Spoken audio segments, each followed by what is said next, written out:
Phil-Am superstar kasama sa magiging desisyon ni Lebron, ex-teammate na ni Lebron ang nagsabi, tara kwentuhan.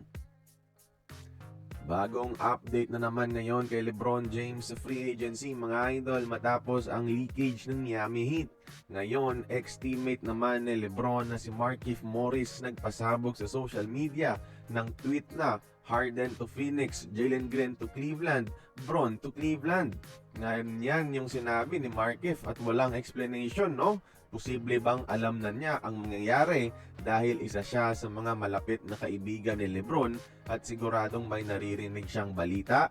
Kung yan nga ay totoo, matitrade si Phil-Am guard natin na si Jalen Green papuntang Cavaliers mga idol in exchange for the former MVP na si James Harden na biyahing Phoenix kung totoo nga.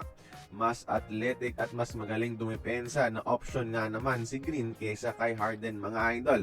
At kung totoo ang sinasabi ni Keith Morris, may potential pang maging ikatlong superstar sa Cavs itong si Green kasama si Mitchell at LeBron mga idol.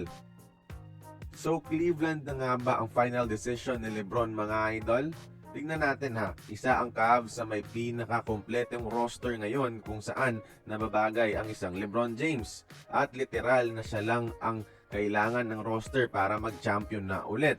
Tapos idagdag pa nila ang mas batang si Jalen Green mga idol, athletic, may 31% 3-point shooter.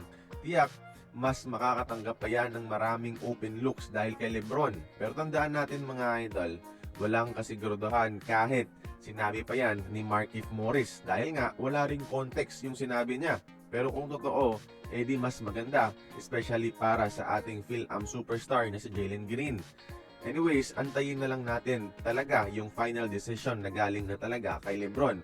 Pero kayo ba mga idol, okay ba sa inyo na mapunta si Jalen Green sa Cleveland Cavaliers, possibly teaming up with LeBron James? Join the conversation, magkomento lamang sa ibaba.